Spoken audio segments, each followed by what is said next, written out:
Facts from the ghost. Let's get the pot.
What's happening?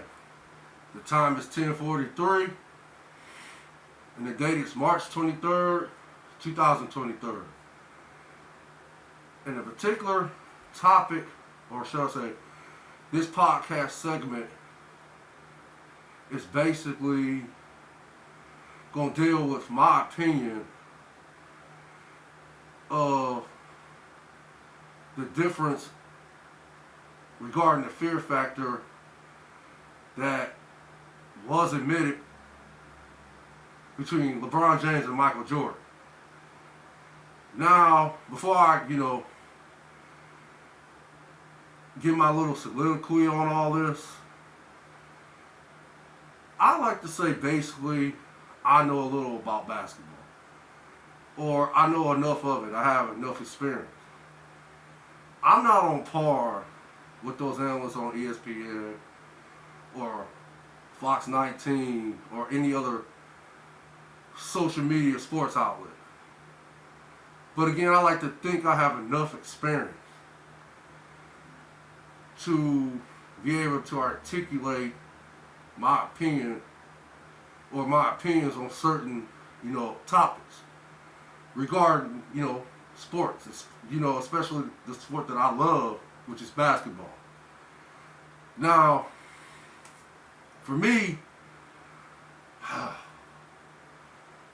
this topic for me is kind of vintage in itself because I like to think people that watch Michael Jordan would not even try to debate this type of topic.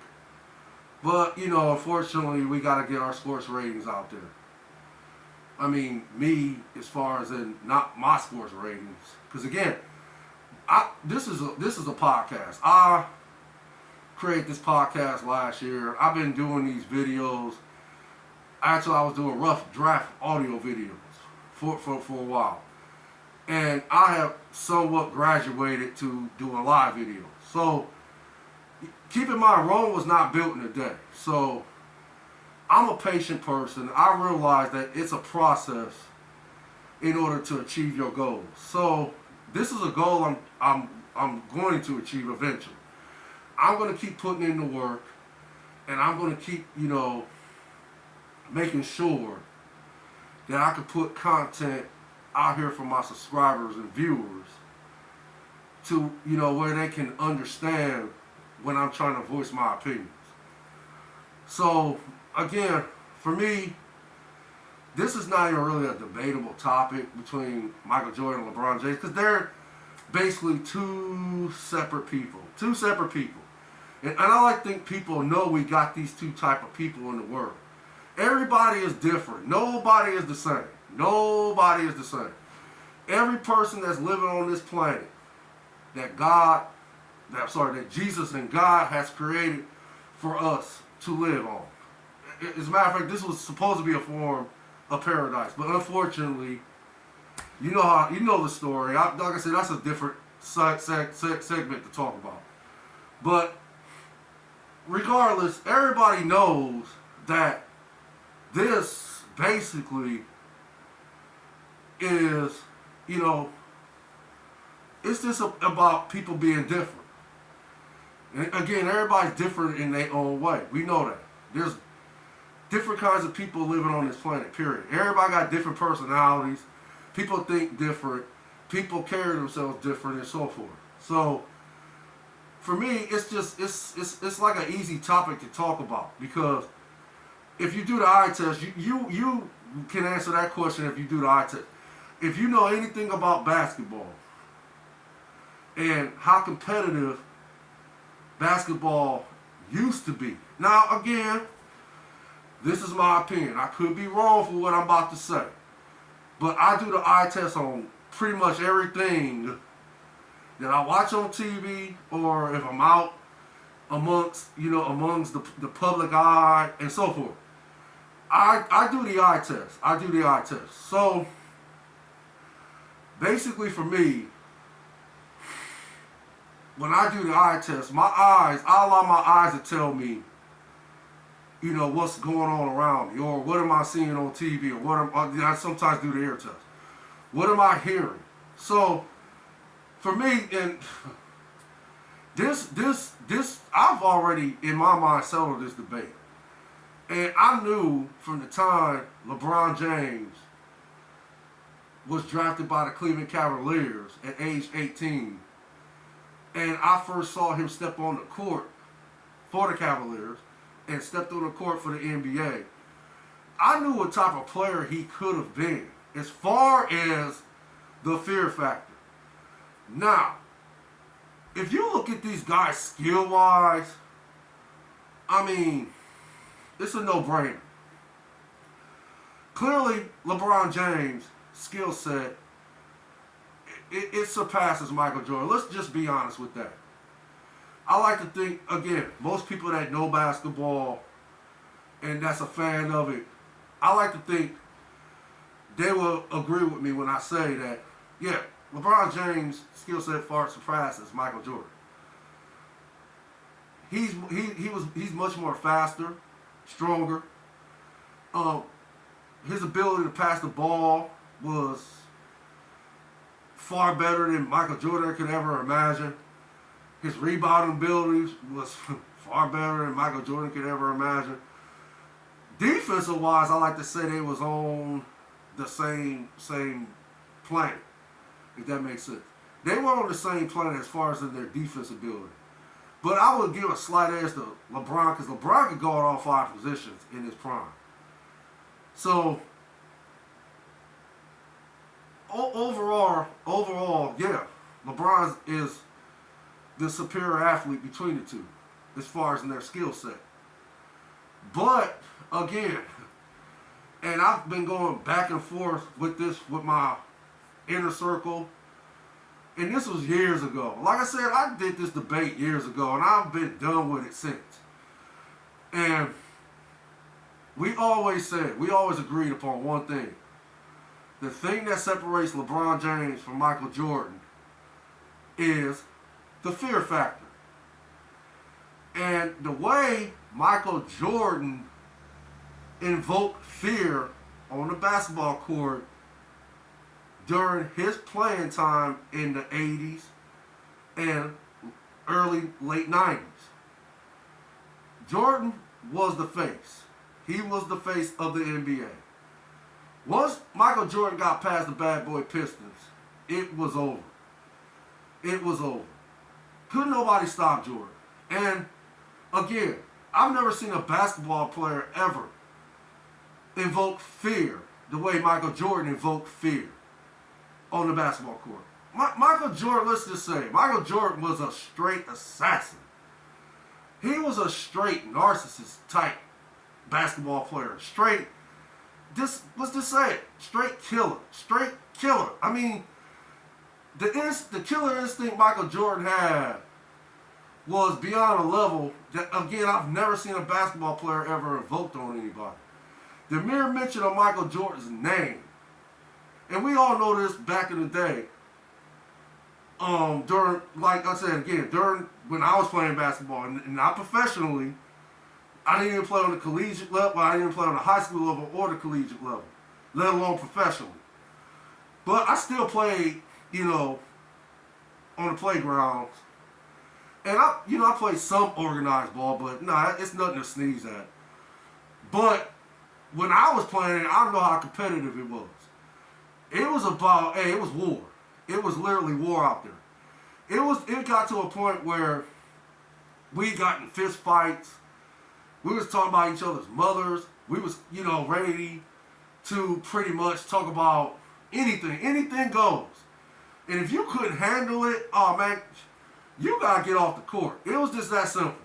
If you couldn't handle the mental capacity of basketball at that time, you had to get off the court. It was just that simple. You could not. It didn't matter how good your skill set level was. It didn't matter how great it was. If you did not have it here and here, which is your mind and your heart, if you could not deal with that mental capacity of basketball, like we always said, basketball was 80% mental and 20% talent. So 80-20 rule back then. So again, I've never seen a player invoke fear the way Michael Jordan did. Michael Jordan again was a straight killer. He was precise with it. Man, Michael Jordan looked to demoralize you. Michael Jordan looked to annihilate you, eradicate you. Michael Jordan did whatever it took to get that edge over you, that psychological edge, that skill set like edge over you. Whatever competitive edge Michael Jordan could get, he would utilize it to perfection. The man was just a phenomenal basketball player. The greatest two guard I've ever seen, period. I won't go as far as say he's the GOAT of basketball, but I will say he's the greatest two guard I've ever seen. And that's just basically my opinion. I know people want to anoint Michael Jordan as the GOAT. I already know that. And I ain't going to never debate that with nobody. I would just say, in my opinion, he's the greatest two guard I've ever seen. So, okay. But, man, Jordan was just unique like that. Jordan could fly through the air. Jordan could shoot. Jordan could pass the ball. Jordan just had a confidence when he was playing basketball. It was just on a level that was beyond anybody else's level. Anytime you can have this type of confidence where every time you drive to the basket, you stick your tongue out. I mean, geez, man, think about it. You can get punched in your mouth and you can bite down on your tongue. And you can do some significant damage to your tongue. That should tell you right there how confident this man was. Right there alone. Sticking his tongue out and taking a chance on somebody punching him in his mouth. And causing significant damage to his tongue. Or worse. So, that type of confidence alone show you what type of player he was. What type of killer he was. What type of assassin he was. So, again, for me, we already know how the story ended for Jordan. 6-0 in finals and 6 MVPs. So the man got what? 6 rings? 6 rings. 6 rings. And just his accolades are phenomenal. Till this day, Michael Jordan is still relevant. Till this day, the generation behind me is still buying Jordans. What does that tell you? What is it, 2023? And there's still people worldwide wearing Michael Jordans till this day. The man's brand is stout, period. Period. And his brand exceeds generations. That should tell you what great of a player this dude was. Now, let's go to LeBron James. Of course, again, LeBron was drafted by the Cavs this summer. I believe summer of 2003, he was drafted. Okay. 18 years old, and when he was 16, he was playing with NBA players then. So everybody already knew what type of player or what type of potential LeBron James had. there were NBA teams trying to draft LeBron James in his sophomore year. But the rules wouldn't dictate that. So, okay, they had to wait till he turned 18. And, of course, LeBron was born and raised in Akron, Ohio, and he grew up, I want to say he grew up on the west side of Akron. I could be wrong about that. I know he played over there, what's that, Ed Davis or something like that. I know he played over in that area. What's that basketball, like Urban Like League or something like that. Yeah, he played over there, Ed Davis area. And, of course, he, played for St. Vincent St. Mary and graduated from St. Vincent St. Mary. He graduated from there and then got drafted into the NBA. Okay, yeah. When LeBron came into the NBA, he debuted against the Sacramento Kings, and I believe he had 25 points, 6 rebounds, 9 assists, and 4 steals. So everybody knew what type of player LeBron James was going to end up being. They knew the greatness was there. The thing people had issues with was the fact that, did LeBron James have that killer? Did he have that killer instinct? What, did he have the same desire to win by any means necessary? And I'm taking a quote by Malcolm X. Did he have that same killer instinct will to win like Michael Jordan? That was always the comparison in my opinion. So, I mean, again, as the years progressed, we just came to know one thing. LeBron James and Michael Jordan are two separate people. Two separate basketball players. And we came to know that, yeah, LeBron James had the desire to win championships. But again, he never had that killer will instinct like Michael Jordan. That's what separated them. That's what always separates them, is the fact that Michael Jordan just had that killer will instinct at the highest level, and LeBron just didn't. Not saying LeBron didn't have a killer will instinct, and I'm not by far any means calling LeBron James a punk or anything like that, because he is not a punk. And I like to think a lot of people would like to realize that he's not a punk by his display of greatness in the 2016 championship year, in which he brought a championship to the Cleveland Cavaliers since 1948. The last team to win a championship was the Cleveland Indians. But I would, kind of debate that, because you could say the Browns were winning multiple championships too. But of course, everybody want to say, oh, those wasn't really Super Bowls. Well, fine. That's, that's your opinion. That's anybody else's opinion, not mine. It is. That's neither here or there in my opinion. But, yeah, everybody watched his greatness on display that year. And they saw what type of killer will instinct he was able to evoke when pissed off. When Draymond Green called him the B word, hit him in and stuff, then called him the B word. So everybody knows. And LeBron is like the Hulk, in my opinion. That's the type of characterization I like to compare him to, is the Hulk. Because, of course, everybody knows Bruce Banner is modest, humble, peaceful, doesn't want to hurt anybody. He's, intellectually gifted, and so forth. And everybody knows you piss Bruce Banner off, then he turns into this savage, this unpredictable, raging Hulk, who, just brute strength, doesn't think, just reacts, just destroy anything in his path. That's the characterization I like to compare LeBron James to when you piss him off. So, and basically why I'm even talking about this, because a particular player by the name of Mario Chalmers, and I don't even know why this was brought up. I guess,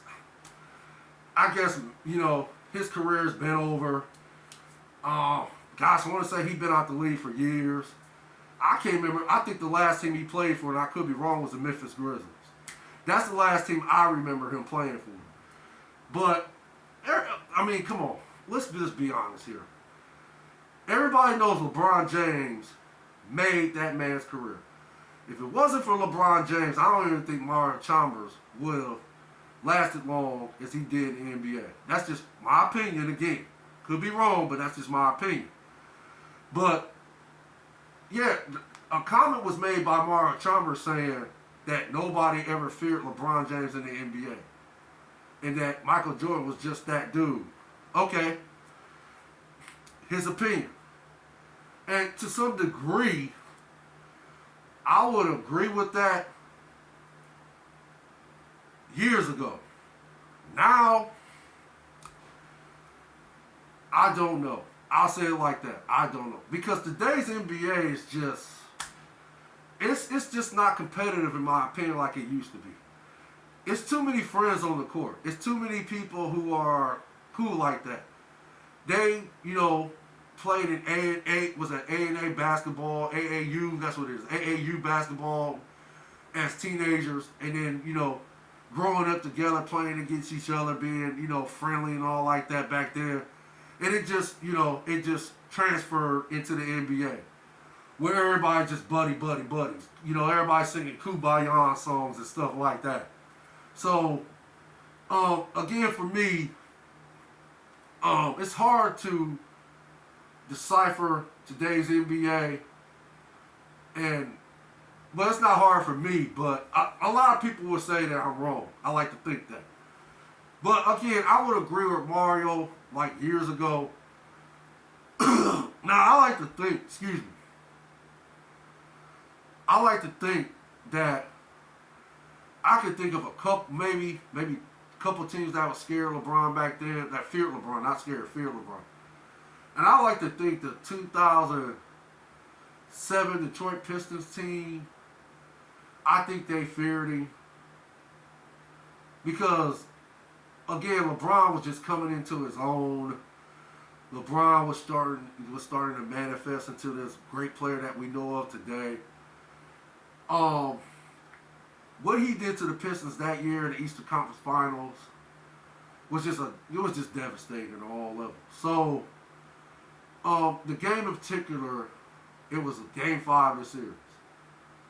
And they were tied 2-2. And game 5 was on the Detroit Pistons' home floor, the Palace. And, yeah, something unbelievable took place. And LeBron James put on a Michael Jordan-like performance, enabled for the Cavs to win that game, and then later win in Game 6 in order to advance to the finals, NBA Finals that year, in which they played against the San Antonio Spurs. We all know how that story ended. But that performance in Game 5 was a Michael Jordan-like performance. LeBron James ended up scoring, I believe, 48 points for the game. The game went into 2 overtimes, and I think I want to say he scored like 29 straight points in the fourth quarter or something like that. I could be wrong. I think it carried into overtime. But he scored, I want to say he scored at least like 30 straight points or something like that. I believe at that time it was a record. I don't know if that record still holds, but I believe at that time that was a record. So, again, LeBron James puts on a Michael Jordan performance, and the Cavs ended up winning that game. But I like to think, and that team was still a dynasty. And they had great players like Chauncey Billups, Richard Hamilton, Tajon Prince, Rasheed Wallace, and Ben Wallace. And then they had a supporting cast off the bench that was, good. They were, at that time, they were a complete team. I think that at that time they went to like 6 straight Eastern Conference finals or something like that. And they were just a phenomenal team. So, but I think the only player on that team wasn't really fearful of LeBron was Rasheed Wallace. But we already know why Rasheed wasn't fearful. Rasheed didn't give a fuck about nobody. Let's just be honest.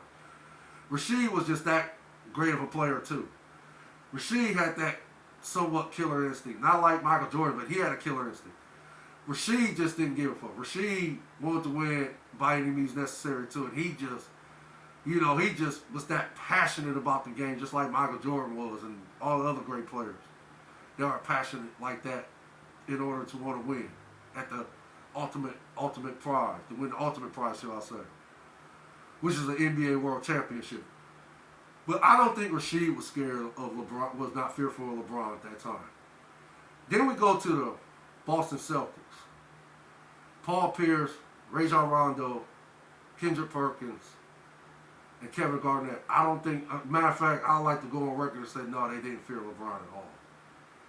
They didn't fear him at all. So you could say that Boston Celtics team the year, and I believe that was 2010, and the Cavs had the number 1 seed, and Boston was the number 4 seed. But we all know how that story ends. Boston ends up winning the second round of the Eastern Conference. They win the second round, and they beat the Cavs 4-2. And then they went on later that year to play in the NBA Finals against Kobe Bryant, God rest his soul, and the Lakers. So, but I don't think the Boston Celtics team feared him, not even the coach, Doc Rivers. I don't think they feared LeBron. So you can say the Celtics didn't fear him. You can say possibly Rasheed didn't fear him. Now let's go to the 2011 Finals when LeBron makes the decision that summer, well, I believe 2010, the summer of 2010. He makes the decision to take his talents to South Beach and play for the Miami Heat. Okay, we know how that story ended.